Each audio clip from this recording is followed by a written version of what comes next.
হজরত ইউসুফ আলাইহিসসালামের জীবন কাহিনী মানব ইতিহাসের অন্যতম হৃদয়স্পর্শী ও শিক্ষণীয় ঘটনা।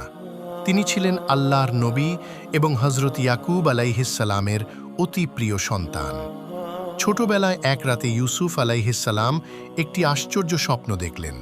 তিনি দেখলেন 11টি তারা, সূর্য ও চাঁদ তাকে সিজদা করছে। শিশু মন নিয়ে তিনি সেই স্বপ্ন তার পিতা ইয়াকুব আলাইহিসসালামের কাছে বর্ণনা করলেন। ইয়াকুব আলাইহিসসালাম বুঝতে পারলেন এই স্বপ্ন সাধারণ নয়, এর মধ্যে ভবিষ্যতের এক মহান মর্যাদার ইঙ্গিত রয়েছে। তিনি স্নেহ ভরে বললেন, বাবা, তোমার এই স্বপ্ন তোমার ভাইদের কাছে বলো না, তারা হিংসা করতে পারে। কিন্তু ভাইদের অন্তরে ইতিমধ্যেই হিংসার আগুন জ্বলছিল, কারণ তারা অনুভব করত যে পিতা ইউসুফ আলাইহিসসালামকে বেশি ভালোবাসেন। সেই হিংসা একসময় ষড়যন্ত্রের রূপ নিল। তারা পরিকল্পনা করল ইউসুফ আলাইহিসসালামকে সরিয়ে ফেলবে, যাতে পিতার ভালোবাসা কেবল তাদের দিকে ফিরে আসে। একদিন তারা পিতার কাছে অনুমতি চাইল ইউসুফ আলাইহিসসালামকে নিয়ে বাইরে খেলতে যাওয়ার জন্য। অনেক অনুরোধের পর ইয়াকুব আলাইহিসসালাম রাজি হলেন, যদিও তার হৃদয় অজানা আশঙ্কায় ভারী হয়েছিল। ভাইয়েরা ইউসুফ আলাইহিসসালামকে নির্জন প্রান্তরে নিয়ে একটি গভীর কূপে ফেলে দিল। ছোট্ট ইউসুফ আলাইহিসসালাম অন্ধকার কূপে একা পড়ে রইলেন, কিন্তু তার অন্তর ছিল আল্লাহর প্রতি ভরসায় দৃঢ়। আল্লাহ তার অন্তরে সান্ত্বনা দিলেন যে একদিন তিনি এ ঘটনার কথা তাদের স্মরণ করিয়ে দেবেন। কিছুক্ষণ পর একটি কাফেলা পানি তোলার জন্য সেই কূপে এলো। তারা দড়ি ফেলতেই ইউসুফ আলাইহিসসালাম তাতে ধরে উঠলেন। তাকে তারা মিশরে নিয়ে গিয়ে অল্প দামে বিক্রি করে দিল। মিশরের এক প্রভাবশালী ব্যক্তি, যিনি ইতিহাসে আজিজ নামে পরিচিত, তাকে কিনে নিলেন এবং বললেন, তাকে সম্মানের সাথে রাখো, হয়তো সে আমাদের উপকারে আসবে। সময়ের সাথে সাথে ইউসুফ আলাইহিসসালাম যুবক হলেন, সুন্দর চেহারা, প্রজ্ঞা ও চরিত্রে অতুলনীয়। আজিজের স্ত্রী তার প্রতি আকৃষ্ট হয়ে তাকে অন্যায়ের দিকে আহ্বান করল, কিন্তু ইউসুফ আলাইহিসসালাম দৃঢ় কণ্ঠে বললেন, আমি আল্লাহর আশ্রয় চাই। তিনি পাপের দিকে ঝুঁকলেন না। তবুও মিথ্যা অপবাদে তাকে কারাগারে নিক্ষেপ করা হলো। কারাগারের অন্ধকারেও তিনি ভেঙে পড়লেন না, বরং সেখানকার মানুষদের তাওহীদের দাওয়াত দিতে লাগলেন।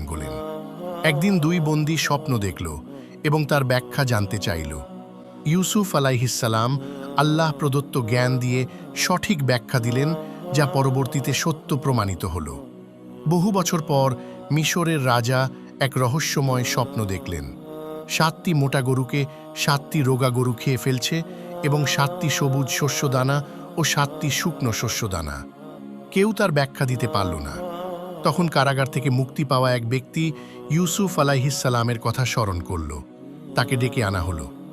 ইউসুফ আলাইহিসসালাম ব্যাখ্যা করলেন, 7 বছর প্রাচুর্য আসবে, তারপর 7 বছর দুর্ভিক্ষ। তিনি পরামর্শ দিলেন কিভাবে খাদ্য সংরক্ষণ করতে হবে। রাজা তার প্রজ্ঞায় মুগ্ধ হয়ে তাকে রাষ্ট্রীয় ভাণ্ডারের দায়িত্ব দিলেন। দুর্ভিক্ষ শুরু হলে 4 দিক থেকে মানুষ খাদ্যের জন্য মিশরে আসতে লাগল। একদিন তার ভাইয়েরাও খাদ্যের সন্ধানে এলো। তারা তাকে চিনতে পারেনি, কিন্তু ইউসুফ আলাইহিসসালাম তাদের চিনলেন। নানা ঘটনার পর অবশেষে তিনি নিজের পরিচয় প্রকাশ করলেন এবং বললেন, আজ তোমাদের প্রতি কোনো অভিযোগ নেই, আল্লাহ তোমাদের ক্ষমা করুন। ভাইয়েরা লজ্জিত ও অনুতপ্ত হল। পরে ইয়াকুব আলাইহিসসালাম সহ পুরো পরিবার মিশরে এলো। তখন ইউসুফ আলাইহিসসালামের সেই শৈশবের স্বপ্ন পূর্ণ হল। পিতা, মাতা ও ভাইয়েরা সম্মানের সাথে তার সামনে নত হল। এ কাহিনী আমাদের শেখায়, ধৈর্য ও তাকওয়া কখনো বৃথা যায় না।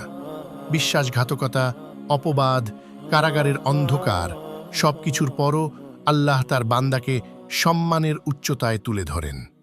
যে আল্লাহর উপর ভরসা করে, আল্লাহ তার জন্য এমন দরজা খুলে দেন যা সে কল্পনাও করতে পারে না। তো বন্ধুরা, ভিডিওটা কেমন লাগলো বলবেন, আর চ্যানেলটা সাবস্ক্রাইব করে রাখবেন যদি প্রকৃত মুমিন হয়ে থাকেন। লাইক, কমেন্ট, শেয়ার করবেন, আর কমেন্টে বলে যাবেন আপনার বাবা মা বেঁচে আছে কিনা। ধন্যবাদ।